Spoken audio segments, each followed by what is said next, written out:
Good evening, everyone. My name is E.R. Anderson. I'm the Executive Director of Charis Circle. Charis Circle is the nonprofit programming arm of Charis Books, and Charis Books is the South's oldest independent feminist bookstore. We're very excited to be here tonight with Dr. Catherine Meeks in conversation with Chelsi Glascoe for discussion of The Night is Long, but Light Comes in the Morning, Meditations for Racial Healing, which is a spiritual guide to restoring yourself from racial trauma and committing to the long work of dismantling racism. First, I'm going to introduce our conversation partner. Chelsi Glascoe is the Chief Operations Officer and co-founder of Social Shifter LLC, serving as a leading visual communications expert. She holds bachelor's degrees in sociology and a master's in divinity. So welcome, Chelsi. We're very glad you're here. Thank you. Great to be here. And the person of the hour is Dr. Catherine Meeks, who we have had the pleasure of hosting many times here at Charis. She is the Executive Director of the Absalom Jones Center for Racial Healing. Prior to the center's opening, she chaired its precursor, Beloved Community Commission for Dismantling Racism for the Episcopal Diocese of Atlanta. A sought-after teacher and workshop leader, Catherine brings 4 decades of experience to the work of transforming and dismantling racism in Atlanta.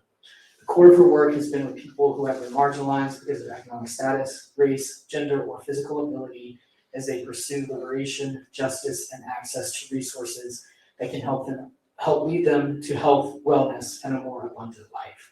This work grows out of her understanding of her call to the vocation of teacher, as well as her realization that all of humanity is one family which God desires to unite. She is the author of 6 books and 1 inspirational CD, and is the editor of the best-selling book, Living into God's Dream, Dismantling Racism in America, and the co-author of Passionate for Justice, Ida B. Wells as Prophet for Our Times. She holds a master's degree in social work from Clark Atlanta University and a PhD from Emory University. And again, the book we are here to celebrate tonight is The Night is Long, but Light Comes in the Morning, Meditations for Racial Healing. So we're really glad to have everyone here with us physically in the house tonight, and all of you watching from around the world. So we encourage folks to think about your questions, hold your questions. If you're watching virtually, you can put them in the chat at any time. And for our folks who are physically here with us, I will bring the mic around to you when the time comes, when Chelsi invites us to do so, and we'll enter into the conversation. But for now, I'm going to kick it over to you, Chelsi, and invite you to lead us into this conversation. Thank you so much. No, thank you. It's such our pleasure to be here, and thank you guys for being here as well. Dr. Meeks, it's always so exciting to have conversations with you. Me and Dr. Meeks have a podcast, right? A brave space with Dr. Meeks, and so we love having conversations, and we're especially excited to have today's conversation featuring your newest and latest and greatest piece. Yeah, I think so. Yes. Might be the greatest, actually. Yeah. Stop it. One of the things that was mentioned in your bio is that you have over 4 decades worth of work in this racial healing space. And all of that is culminated, right? All of that wisdom is culminated into this book. The Night is Long, but Light Comes in the Morning, Meditations for Racial Healing. So I want to get right into it and ask you, it says Meditations for Racial Healing. Now, what is the relationship between meditations and racial healing to begin with? Well, we've spent a lot of time in this country talking about race and racism and trying to dismantle racism and trying to make things more equitable, and it appears that we haven't been asking the right questions, we haven't been engaging the right approaches, because we're still in the mess we're in right here, right now on February 13th, 2023. And so it seems to me that the work is both inner work and outer work, that it requires deep reflection, it requires what I say is interrogation of who you are and what is going on inside of you, that is a part of the piece of the work that has to be done to actually begin to destabilize racism, to begin for people of color to begin to understand how racism has wounded us. Mhm. And I do believe racism has wounded everybody. I don't think anybody has gotten out of this without wounds. For I sure. think white people don't understand sometimes that fact, but I do believe that to be the case. Yes. And in order for us to heal the society, individuals have to be healed. And you can't get well by going out and starting another soup kitchen. Typically, what people do to deal with problems is go find something external to them to try to fix. And you never pay much attention, or not never, but the activism doesn't invite you to pay much attention to, well, what's really going on with me? And why am I even doing this? You know, I don't know if you are familiar with Dr. Howard Thurman's, the audience, but Chelsi has heard me talk about him probably too many times. But there were young activists in the 60s who could grumble that Dr. Thurman didn't go out to protest. But then there were some of them that were wise enough to know that Dr. Thurman helped them to understand why they were going to protest. And I think people have to get some clarity about themselves, which is why meditation, reflection, interrogation, inner work is critical to this whole construct of trying to destabilize systemic racism.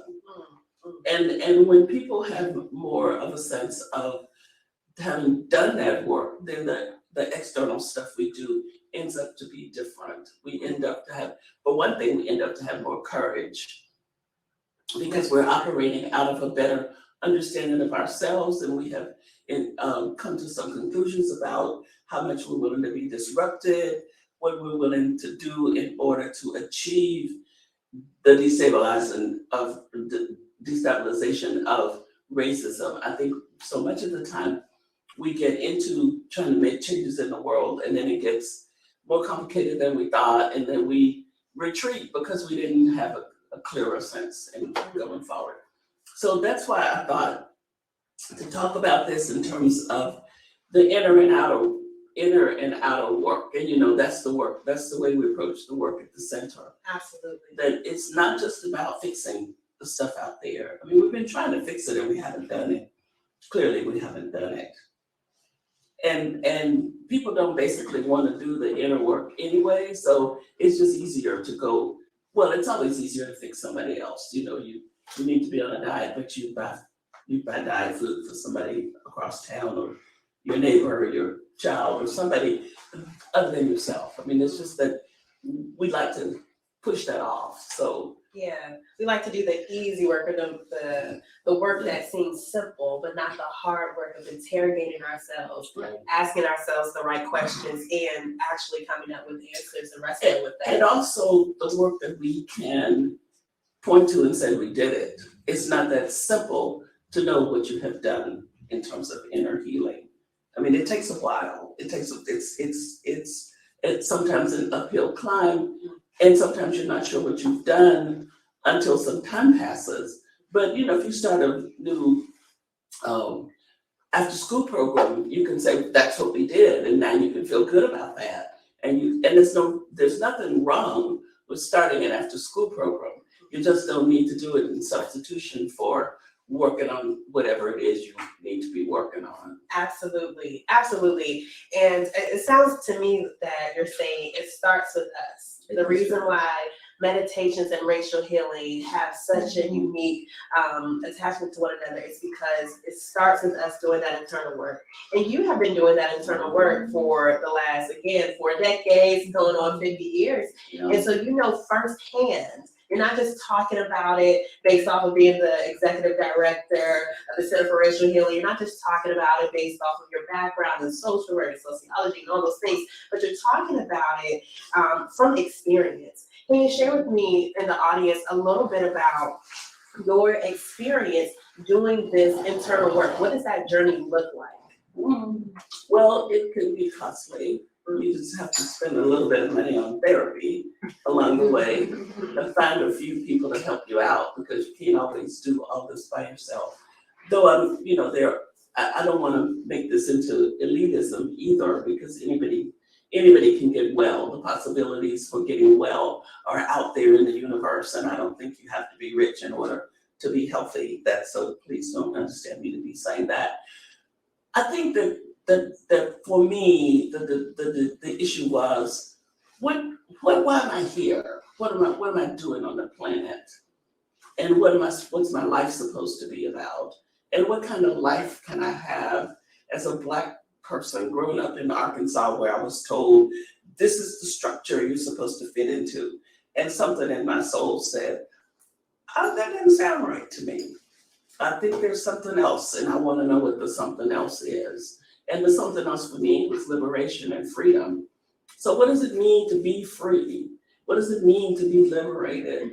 And I can't give that to somebody else. I can't give somebody else the responsibility of setting me free, because then if I do, I give them control over me. Power. And that's exactly right. And I'm not about to do that. And I wasn't about to do that.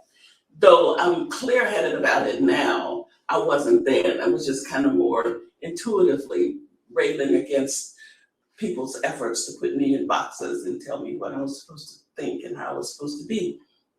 That led me to look for truth. So I think you have to decide some things along the way about what kind of person you want to be. And you don't sit somewhere and just make that decision in isolation. It's in little bits and pieces, and you pick up things from mentors and parents and books you've read, and it's a whole. I love to use a quilted metaphor to talk about this, because it's a whole tapestry thing. It's making, you get some stuff over here and some stuff over here, and you see some things fit, some things don't. And that's the process of, in the Jungian psychology world, that's called individuation. It's the process of discovering yourself and figuring out who you are, figuring out who you are, instead of just being part of a big conglomerate. You're not just a part of a big mass. You are an individual person that needs to get differentiated. Mm-hmm. So when I was a little kid of 8 years old, I used to get up in the mornings and go sit out on the back door steps and watch the sunrise and watch the world wake up. That's what I said to myself. It was very important to me to watch the world wake up. And to be up early, it was wonderful to do that. I have no idea actually what propelled me to get up as a little kid, actually earlier than now. Yeah, so. But there was something, there was something that was motivating me toward the world is bigger. Well, part of it was it was very painful to be poor and Black and having a sharecropping father, and the limitations that were placed on us was difficult. For me, with my bright mind that needed something more than that, and I didn't know where to go. I mean, I was a little kid now. Remember, I'm a little kid. And the little kid keeps growing and growing and being inquisitive and asking why and what and trying to find answers. And you grow into a grown up and you keep doing that. And I've been doing that for now, let's see, I'll be 77 in 2 weeks. So ooh. I've been doing that for a good long time. Yes, it's the wisdom. It's the wisdom. And again, all of that is here in this book. Which makes me think, Dr. Meeks, you said, hey, this is a process. You described it like a quilt. You keep building and building, and I'm sure you even know more this year and think a little bit differently this year than you did last year. With that being said, as you were writing this book, which chapter or which piece of the book gave you the most run for your money? Like, which chapter did you really wrestle with as you was writing it? Oh gosh, well, that's hard to say. I know, it's 48 meditations here. I think the chapter that took me the longest to come to grips with is the chapter about trespassing. Because I lived in Macon, Georgia for close to 40 something years. I said I had the Israelites beat for living in the wilderness. I stayed in Macon for 41 years. And they were in the wilderness 40 years. So I got them a little bit.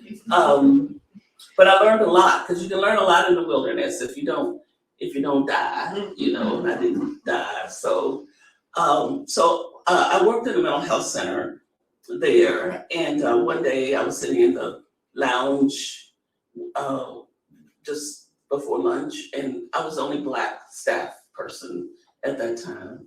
It was back in the early 80s, I guess. And all of the white women said, oh, somebody said, well, where are we going to lunch? And then somebody else said something about lunch, and then this woman came in and said, well, why don't y'all come with me?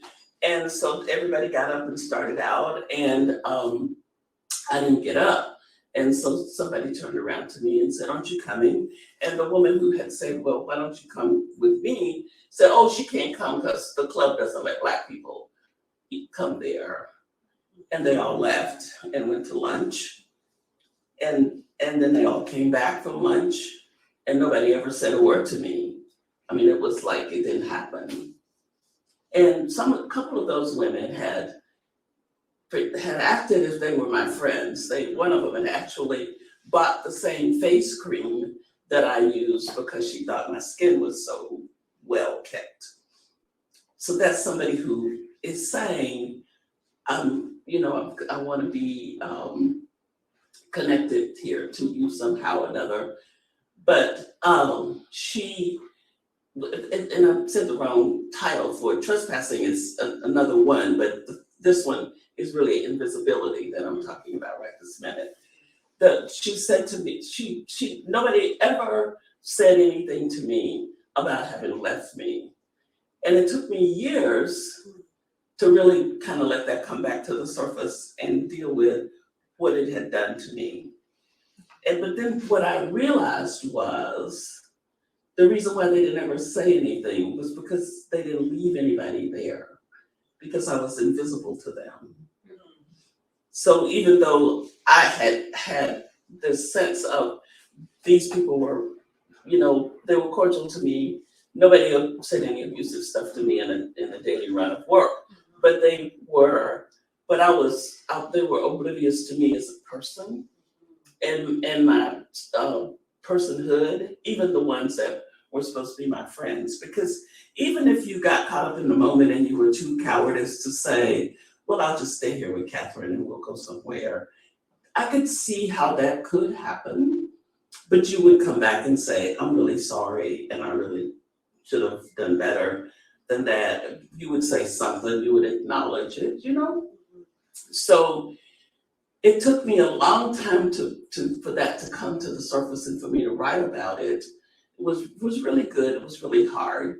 And then the trespassing one was realizing that a lot of the thing that had happened with, even with the woman with wanting to use my face cream, there's this kind of, in white women, particularly women, because this happens with women, not being conscious about how racism is displayed by them, and to kind of have this notion that because we're women, then racism is not one of the issues because we're all connected around sexism. Doesn't quite get it.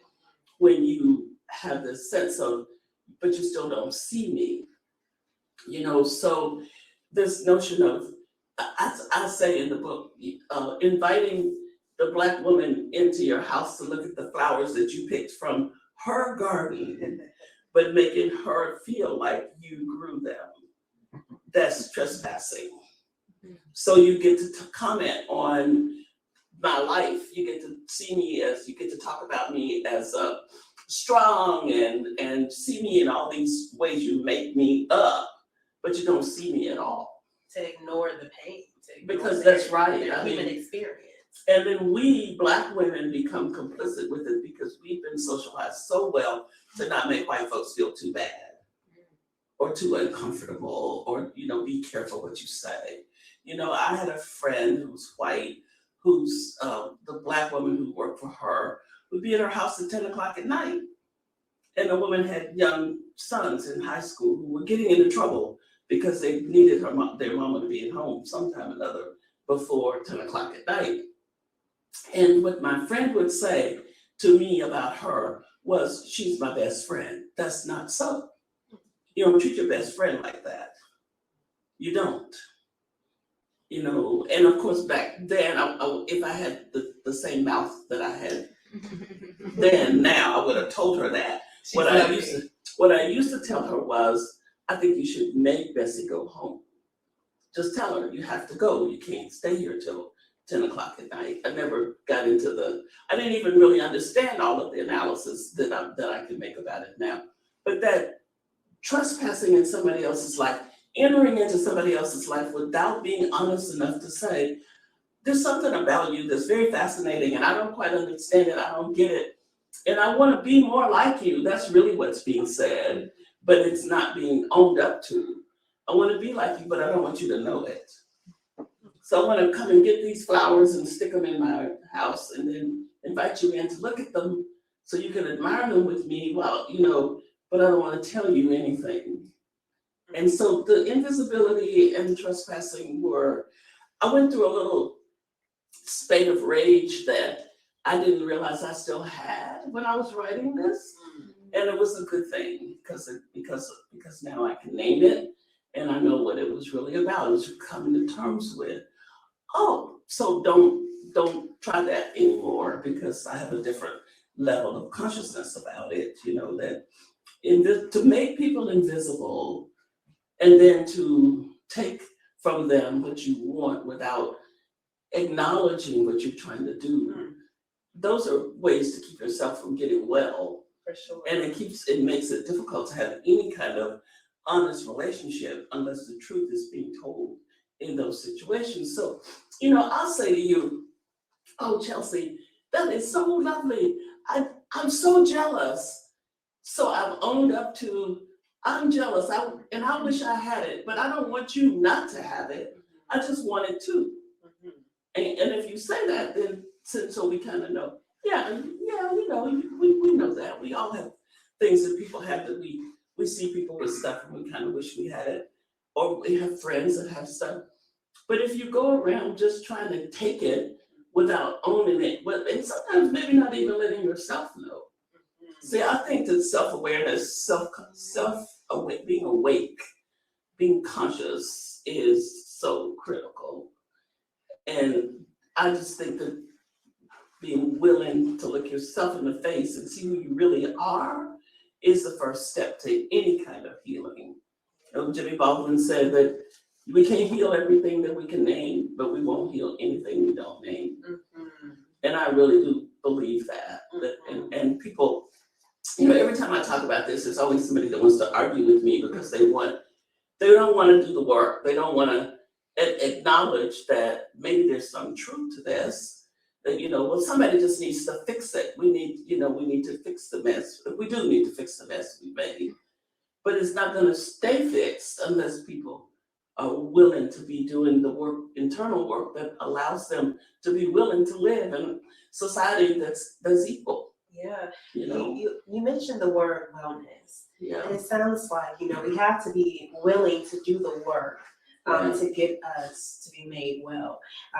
Again, one of the things that I love about this book, number one, is of course the meditations, but number two is that you don't have to read them all in order. And so, you know, I know you guys want to read Invisibility now. Definitely no trespassing now. You can do so. But Gives you permission. Yeah, you heard it here. But you know, with these meditations and introspection questions like that, what do you believe? I just lost my question. Excuse me. But with these introspective questions, what do you believe is the intent? Is it to get well? And if the intent is to get well, what is wellness? What are we looking to get to within ourselves? Well, you know, I think for me particularly now, the notion of being content, to learn how to live in the present is really critical. I think as a people, as a culture, that we have so little capacity to live in the present. To live in the present means to take the moment that you've got and engage it for whatever it's worth. And even if it's a painful moment, you stay with it. Because if you keep jumping, you know, the past is back there, the future is up here. The present's all you've got. And if you don't engage it, you just might as well be in limbo. Because you're not in the past, you didn't make it to the future yet, and you're trying to jump out of the present. And then you gotta become an addict of some sort. You gotta spend money, you gotta do something to make yourself feel stable, because you can't just be stable because you've learned how to live inside your own skin. So for me, wellness is being able to be content to be in your own skin and to accept that this is who I am.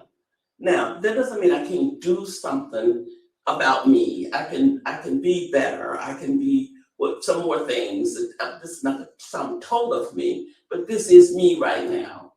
And even if I want to be 10 pounds thinner a month from now, right now I'm here.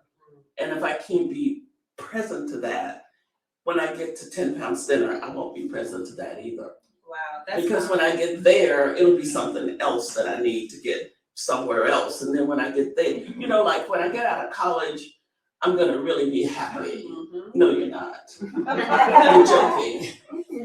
When I get this, when I get this house, when I get this relationship, when I get this haircut, it's okay to have all of those things, but you gotta be you gotta be present to the moment before you got it, if you're going to be able to be present to it after you get it.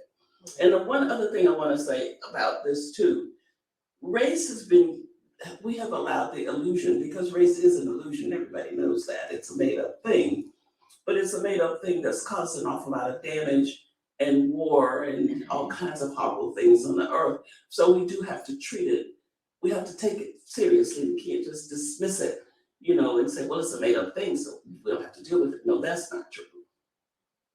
But the real project is being a human being. And we really need to come to grips with, is being a human being important to us? What is the best human I can be? Is that important to me? Who happens to live in a Black skin, who happens to have this history, has this story, all of which are very important to me because it's a part of me. But the most important thing is to work on, well, how can I be a human being, and then connect to other people who are like me, trying to be human beings. And I think we missed that point. It's like, how can I be smart enough or rich enough or cunning enough, or we've got so many things that we have set up as things to achieve in order to be okay, that don't have anything to do with being human. Absolutely. And then kind of like you just said, with us living in the present, and we're constantly setting these goals, and like you said, if we achieve it, then I'll be happy, then I'll be this great human, instead of focusing on the present moment. Right. There's a quote that says, yesterday is history, tomorrow's a mystery, and we have the gift of the present. Today is the present. Okay, so I'm messing up the quote. But if you guys know the quote, yesterday is history, tomorrow's a mystery, and today we have the gift of the present. Something like that. And it's all that you have, really. Yeah. I mean, it's like, so when it comes to racism, we've got to change what we are doing in this country around race. It is unsustainable. Racism, the systemic racism is indefensible. This country is constructed upon that paradigm that never should have existed in the first place. And I don't think that the country is ready to move forward in doing something about that. And we Black and brown people have got to get over being victims. And we have got to be seeing ourselves. We gotta understand the history. We gotta own the history. We gotta tell the historical story. And then we gotta proclaim ourselves to be well human beings that can do something to make a difference in sustaining this earth.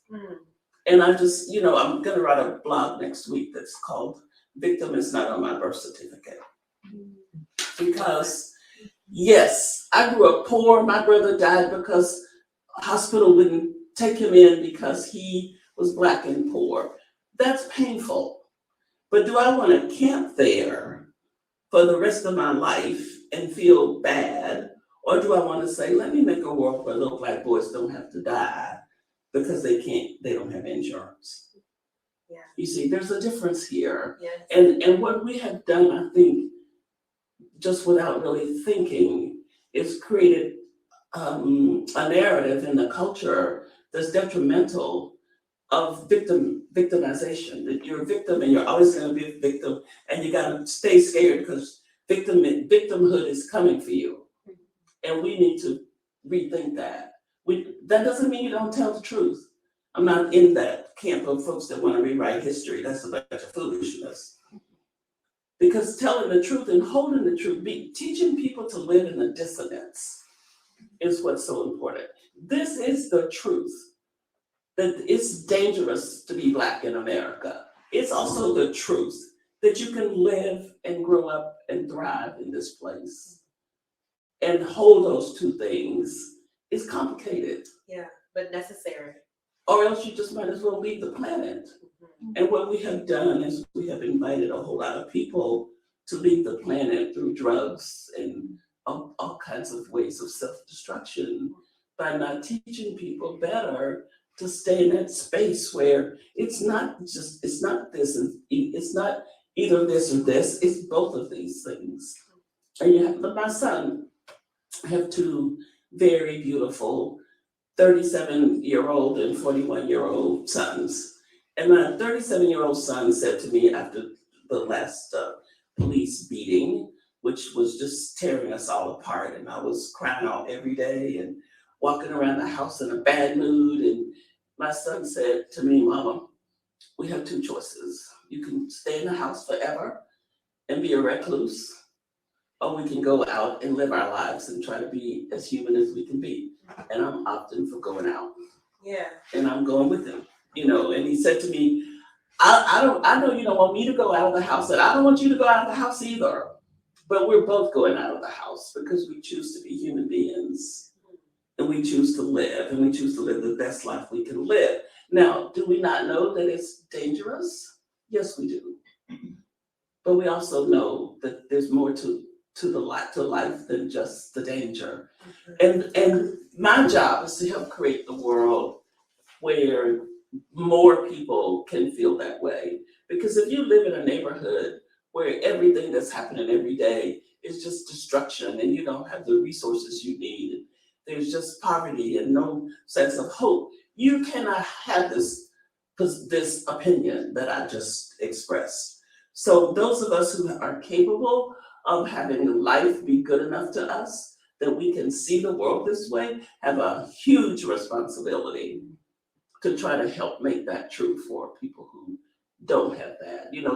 The woman that has to get up and take 3 buses to get to work in the morning does not have the space to sit around being philosophical. It's my job to put the philosophy to work so that she can have a better life, because I have that space. That's powerful. We all have a role here. Yes. Speaking of that, I want to open the floor to Yeah, I don't know what time it is. I think we're doing pretty well on time. Okay. But I want to open the floor to the audience and ask, are there any questions that you would like to pose so far? I bring you the mic. I'll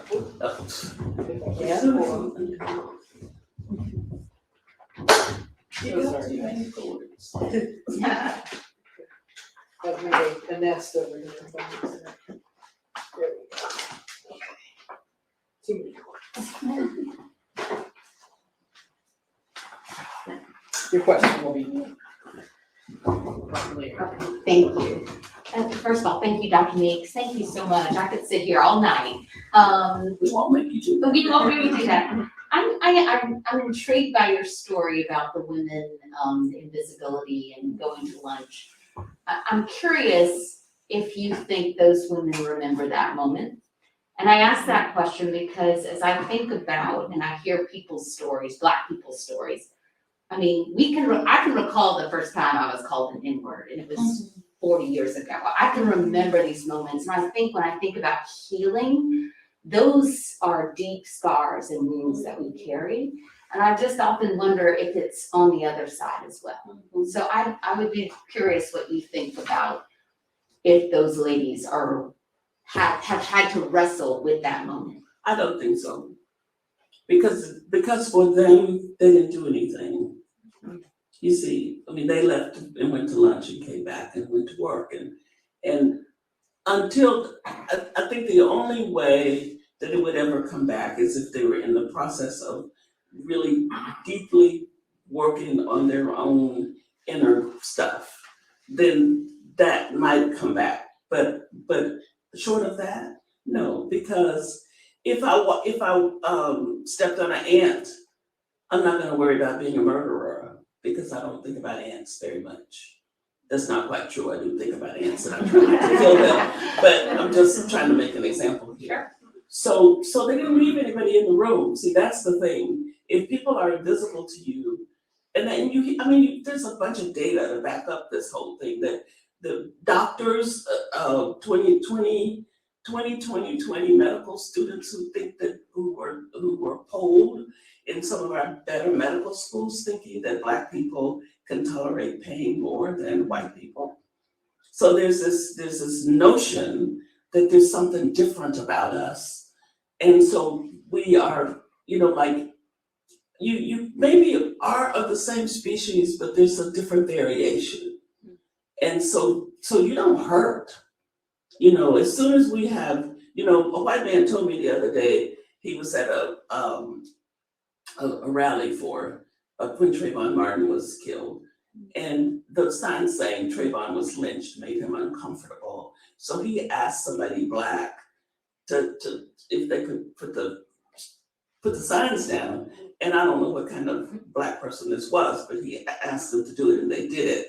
So the man tells me the story with great joy about his courage that he spoke up because he was feeling bad. And and I thought, if I'd been there, I would have told you to go home because we had a child die.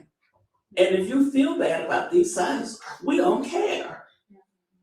And I said to him, and I'm sure everybody was really mad at you because they got to worry about a white man's feelings when a child has died.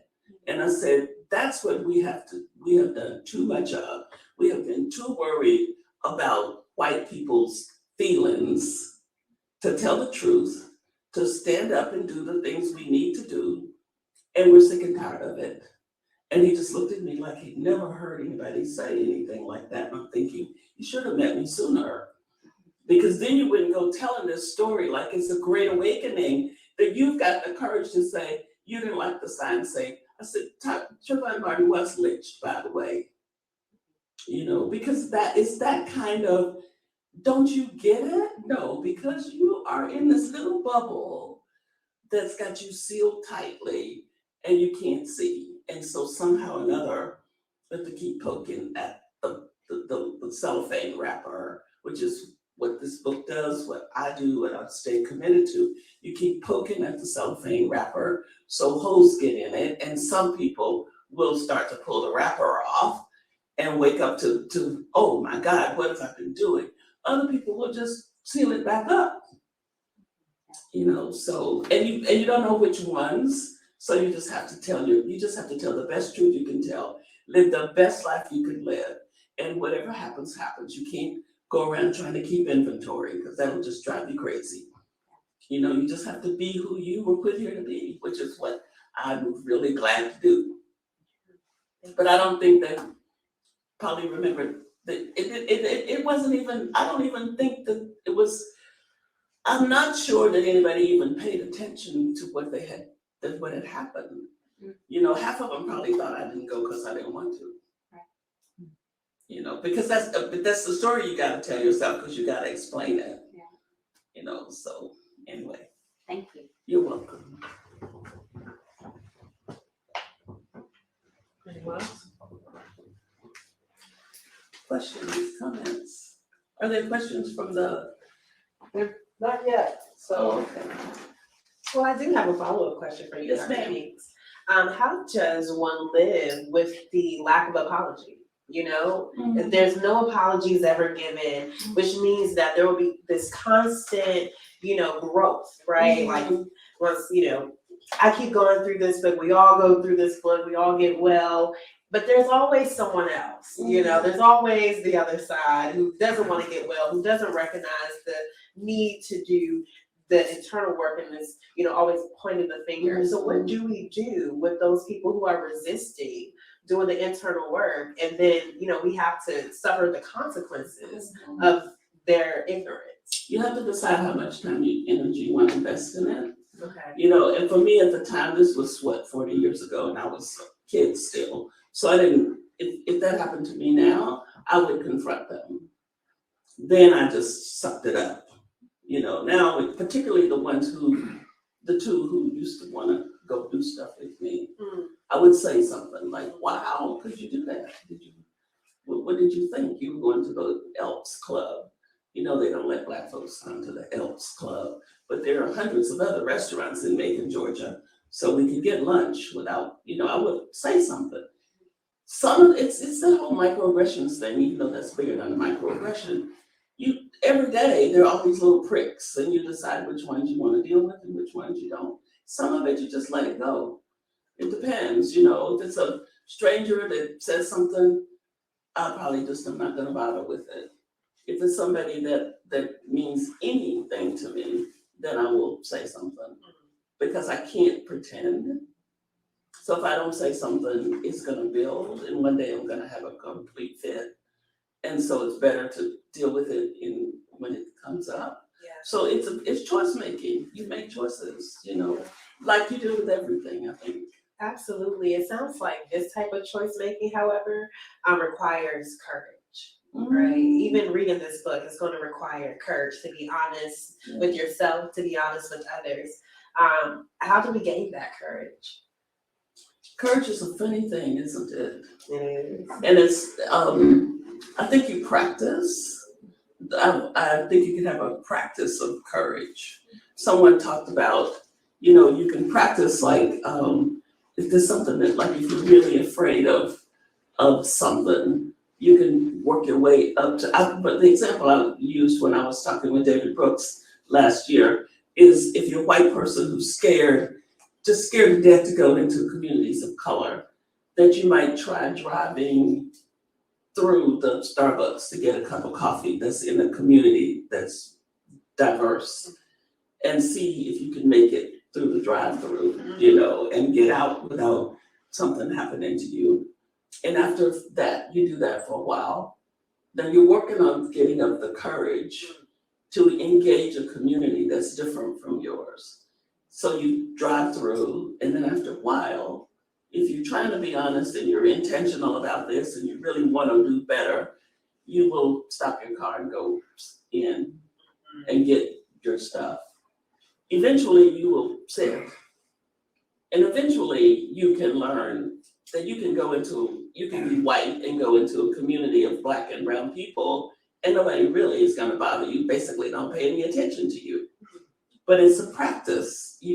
But you've got to be awake enough and intentional enough to be trying to do that. And most people it's just easier to go where it's comfortable. Yeah.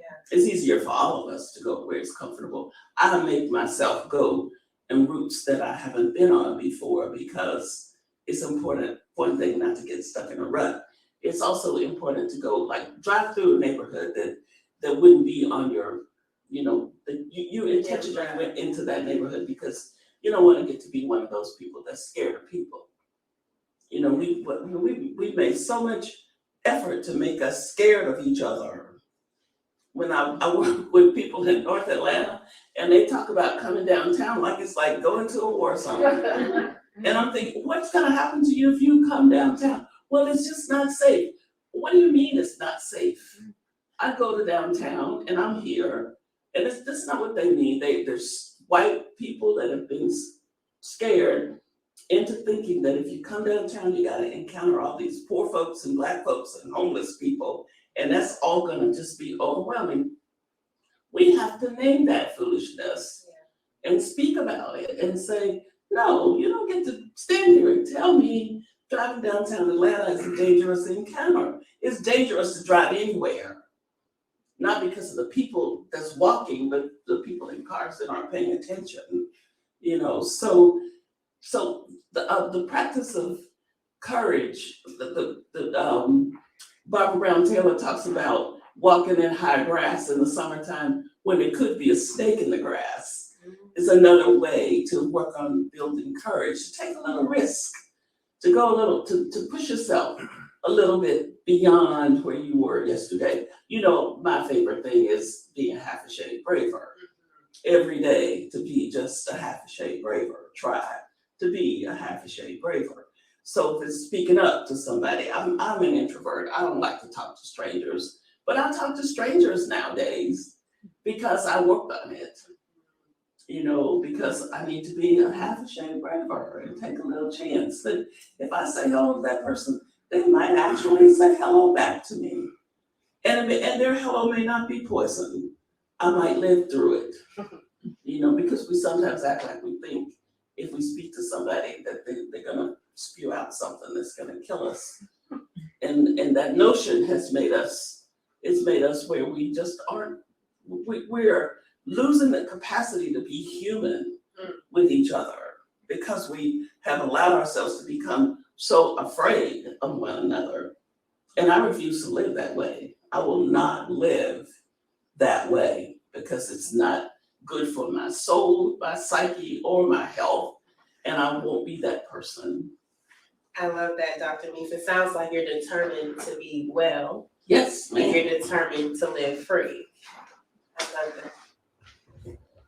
Yes, I had a question. You mentioned living in dissonance in reference to not seeing ourselves as victims. Mhm. And that really kind of struck me in part because of the story you just told about not being invited to lunch. Mhm. And the idea of living in dissonance is kind of like, for some, as I'm hearing you talk about that, it's almost like that dissonance was always with you, and it wasn't until maybe many, many years later, as you say, you kind of like processed it, for lack of a better word. And I'm just wondering if you can kind of speak more on that in terms of what that living in dissonance means, and how it can be used more as a tool more to overcome or to achieve more, rather than something to kind of oppress and make you weaker.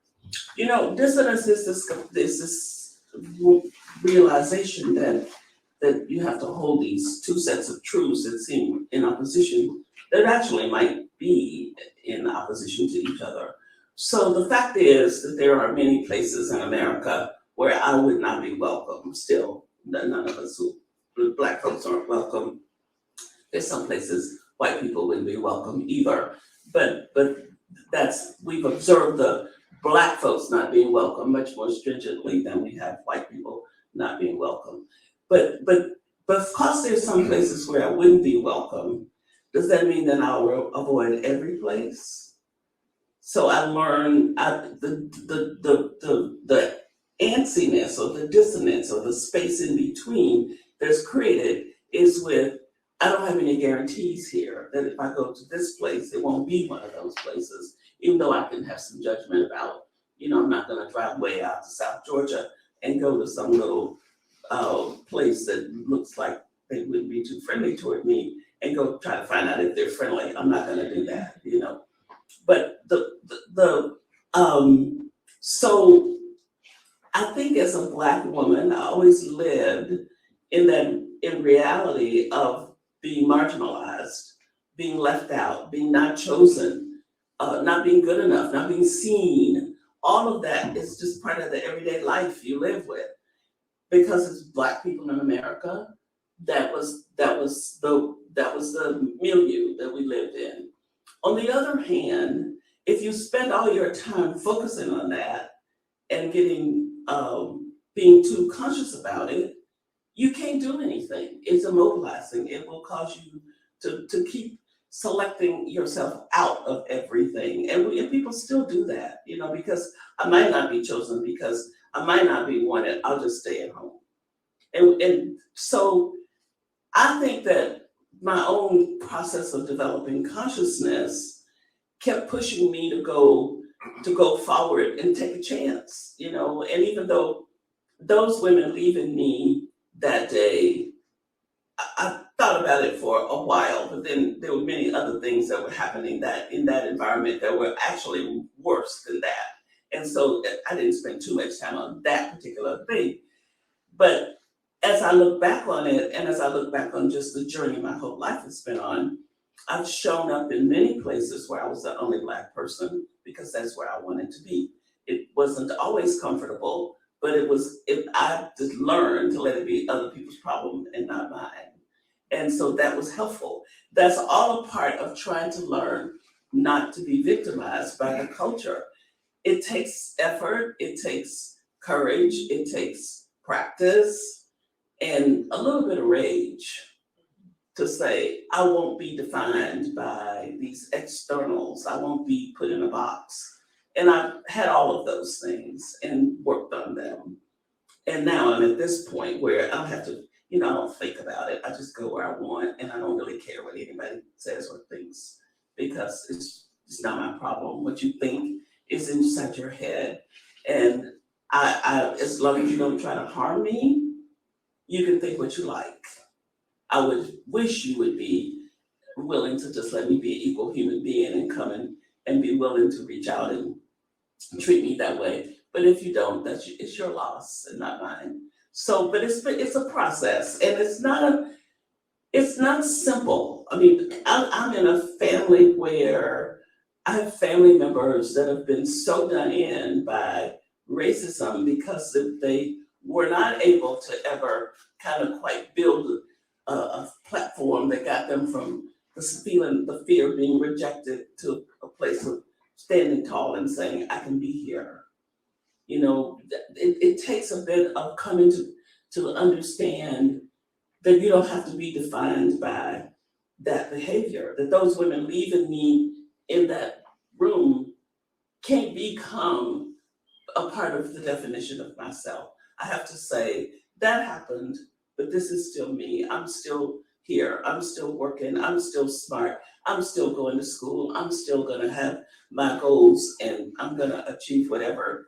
I'm going to go forward with whatever it is I want to go forward with. I can't let them stop me. Sometimes people do let that stuff stop them, and sometimes it does stop you because it is violent and it is, it can be extreme. This was not an extreme example, but if you lost your job, if you lost your house, if somebody died, well, my brother did die because he didn't get medical care, and my father had post-traumatic stress from it for the rest of his life.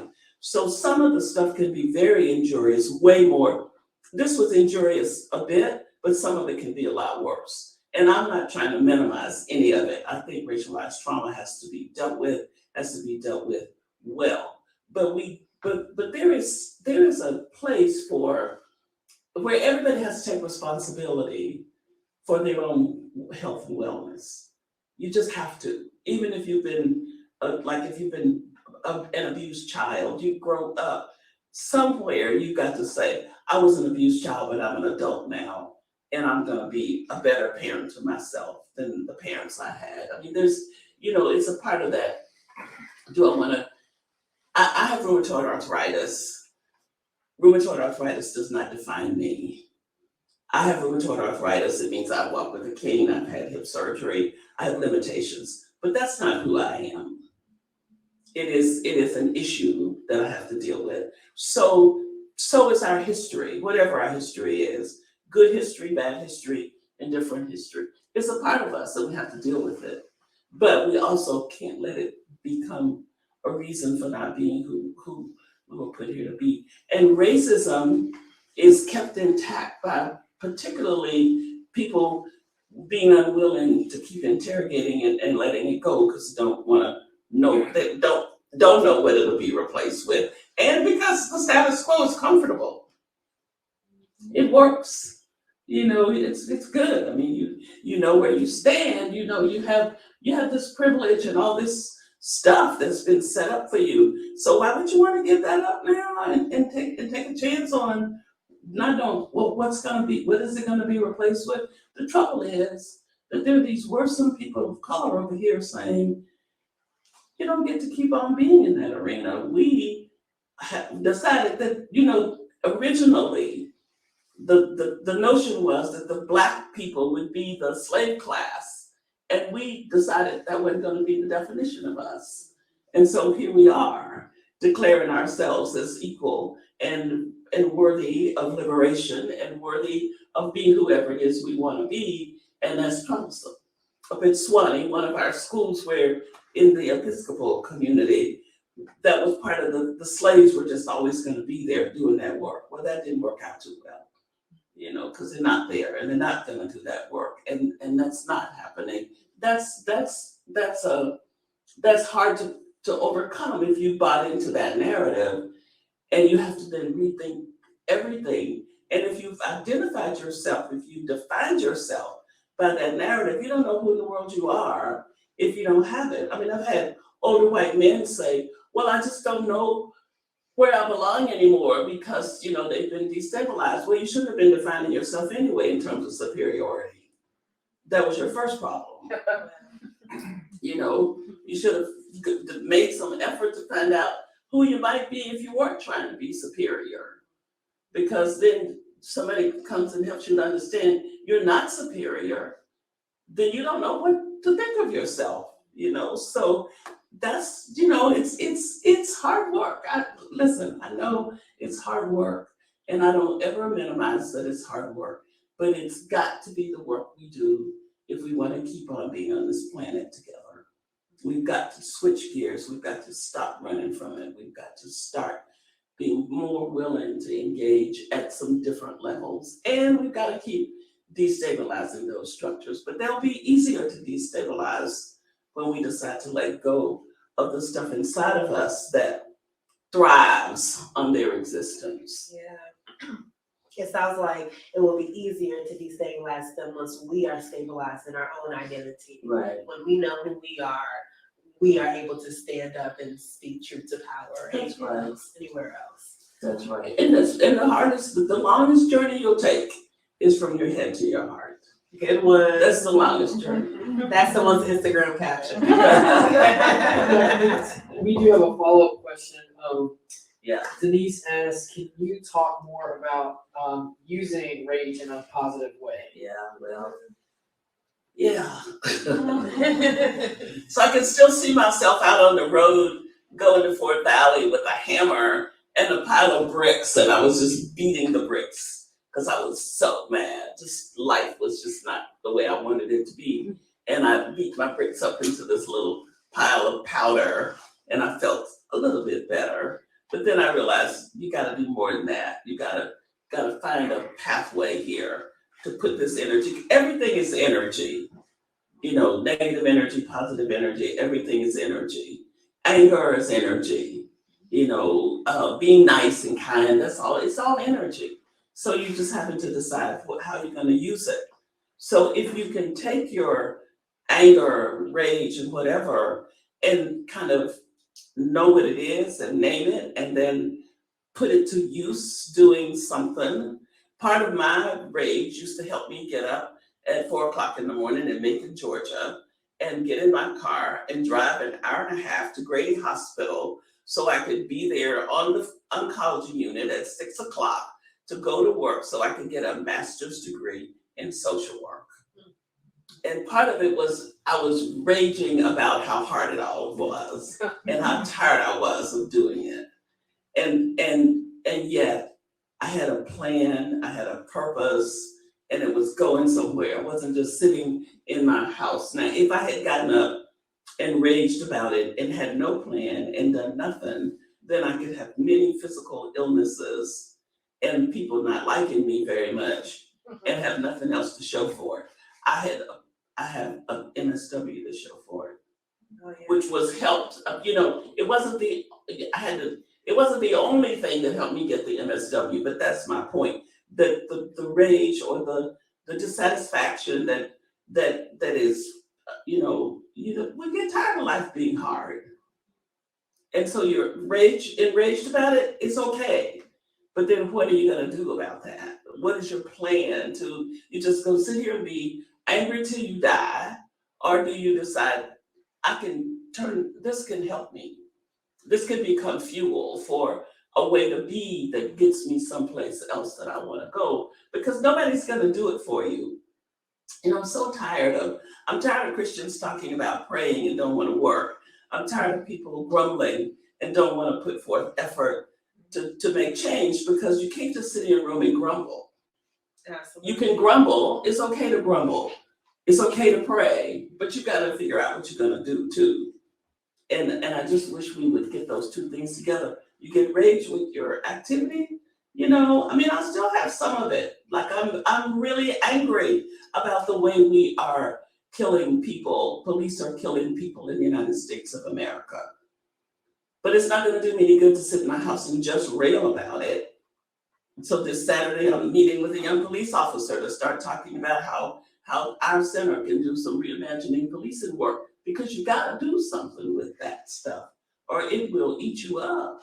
And we see that happening to a lot of people. So I hope that helps that person's question. Thank you. And we just have some lovely comments from folks offering their appreciation and thanks. So just want to let you know that as well. That folks are saying thank you, and that they're reading the book slowly, reflecting, and already getting so much out of it. Well, I appreciate that. It was a hard book to write. I wrote it when I had this right hip surgery. I had staples in my leg when I was writing some of it, but it was very cathartic, and I offer it as a contribution to the conversation, the inner conversation and the outer conversation. And I hope people will see it that way. I hope it will benefit people. I hope people will be a half a shade braver every day. So just a half a shade as you try to become more human, because really that's what we've got to do. And we've got to be here and care about each other, no matter who we are. That's right. Thank you so much, Dr. Meeks, for your labor of love and labor of light. Okay. Yes. We can go ahead and put our hands together just to thank Dr. Meeks.